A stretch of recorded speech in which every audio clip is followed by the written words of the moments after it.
May mga nagtatanong sa akin sa YouTube ko tsaka Facebook page kung ano daw ba yung set nitong ating Big Tear dito sa ating Honda Click, itong naka-rim set. Kasi madalang kasi kayo makakakita ng ganitong set. Normally kasi makikita yung rim set naka size 17 tapos maninipis. Ito namang sinet ko dito, medyo makapal to, makapal yung pinaka-rim niya, tapos makapal din yung gulong. So sinet ko kasi ito ng ganito for long rides. Sabi ko kaysa sa mag-aerox mags ako, magganito na lang ako kasi 'di ba may papamasin siya pa kayo doon na medyo madugo, mahal yung labor, tapos bibili pa kayo ng stock mags or mga RCB na mags ng pang-aerox. Pero ito, konting modification na lang yung gagawin nyo dito. Dito kasi sa gulong ko mga pare ko, itong likod, ang size po nito 130 by 70, size 14. Tapos yung unahan naman, 90 by 80 lang yun pero size 14 din siya. Kung mapapansin nyo sa unahan mga pare ko, medyo malapad din siya tingnan. Although stock lang to ng Honda Click na 150 90 by 80 size 14. Pero kung titingnan nyo, parang mas malapad siya sa 90 by 80 dahil po yun sa rim na malapad din. So may mga nagtatanong sa akin, ano ba yung specification nitong set ko na to? Para siguro magaya din nila kasi pag ganito kasing set yung mga pare ko,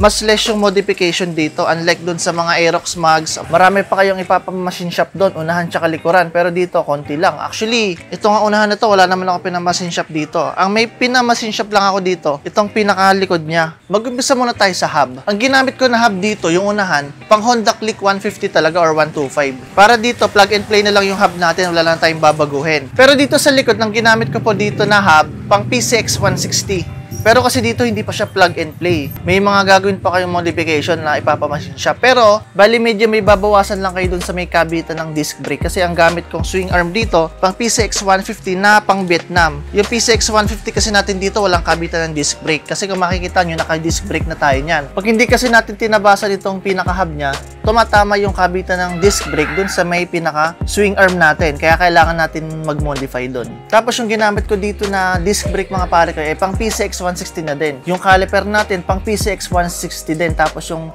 swing arm natin dito, pang PCX 150 yung sa Vietnam. Tapos yung size ng mga rim natin, eto maraming mga nagtatanong nito. Dito po sa likod, meron tayong 3.5. So medyo malapad siya. Yung sa unahan naman po is 3.0. Parehas po yan 14 inches. Kaya kung mapapansin nyo yung pinaka rim ko dito, napakalapad talaga. Yung sa likod, parang mas malapad pa siya ng konti sa Aerox. Tapos yung harap, hamak na mas malapad pa rin talaga sa may Aerox. Tapos yung ginamit ko po ng mga rayos dito mga pare ko, ito po yung mga size niya. Actually, nagtanong lang din ako sa Facebook kung ano yung mga rayos na gagamitin dito kasi lahat po ito sa Shopee ko po in-order. So sa mga interesado nitong mga ginamit ko na piyesa, ilalagay ko po dyan sa may comment section yung link kung saan ko to binili yung mga piyesa na to para rekta na dun na po kayo makabili para hindi na kayo maligaw. Kasi baka mamaya iba pa yung mga mabili nyo, iba pa yung size, pero andyan na sa may comment section yung mga link. Isa-isahin nyo na lang po yan. Sa mga gulong naman mga pare ko, gaya nga ng sabi ko kanina, napakalapad nito. 130 by 70, tapos yung sa unahan is 90 by 80. Bali yung sa unahan, yung pinakamalaking pwede nyong ilagay dito ng gulong is 100 by 80, which is yun yung plano ko sa susunod. Kasi kapag nag-110 pa kayo, possible na tumama na dun sa may pinaka-fork yung gulong. Kasi, di ba, naka-design nga lang to sa 90 by 80 tapos medyo manipis lang. Pero may mga iba naman ako nakikita, nagpapalit sila ng T-post ng pang PCX 160 or ADB 150. Nilalagyan nila dito. Pero medyo may modification na naman yun kasi gagamit pa rin kayo ng pinaka-tubo ng Honda Click Ang pinaka-gagamitin nyo lang yung pinaka-nilalagyan ng shock sa unahan ng pang ADB. Pero yung pinaka-tubo, pang click pa rin para sumakto dito. Tapos magpapalit na rin kayo ng tapalodo nun. Kasi yung tapalodo ng Honda Click, pwedeng hindi na magkasya. Pwede naman siguro pipilitin nyo, gagawan nyo na lang ng diskarte para magkasya. Pero dito, ito yung set ko. So, ulitin ko lang mga pare kayo, ang size po nito, sa likod, yung rim po na ginamit ko, 3.5, tapos yung unahan is 3.0.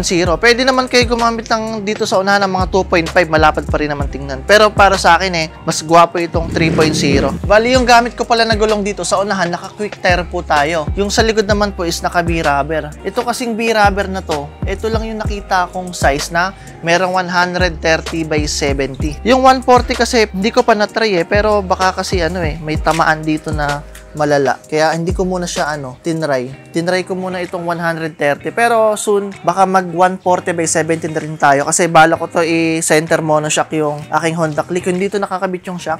Tapos ito, tayo, engine support na plus 2.5 para gumanon yung gulong. Para mas pogi tingnan yung click natin. Yung ginastos ko ba dito sa motor na to, andyan na rin sa may link na ilalagay ko sa lahat. Kasi yung Shopee link na ilalagay ko dyan, may mga presyo na din po yan. Tuusin nyo na lang po. Pero more or less, nasa 7,000 to medyo mas mahal yung build nito compare dun sa mga mags. May mga advantage kasi to eh. Una, kapag mga naka-rim set kayo, mas magaan siya. Mas nagkakaroon tayo ng acceleration dito sa motor kasi nakaka-apekto siya sa power to weight ratio. Pangalawa, nakakatulong din siya sa suspension ng motor natin kasi itong rim set na to, bukod sa magaan siya, may tulong din siya sa suspension. Parang mas less yung tagtag kapag naka-rim set kayo, unlike dun sa mga mags, talagang matigas yun. Yun nga lang, yung mga rim set kasi, depende sa nagtotorno, pero mahirap siya talaga yung 0-0 na sobrang pantay na pantay yung ikot, unlike sa mags, talagang diretso yung ikot niya. Dito sa rim set, medyo may konting ganun lang kasi may mga duktungan itong ano na to rim eh. Hindi siya talaga yung tipong buo na ganun. May mga duktungan to, makikita nyo yan dyan. Kaya yung mga duktungan na yun, medyo may gumaganong-ganon ng konti. Pero konting-konti lang naman, talaga mapipilit. Actually, itong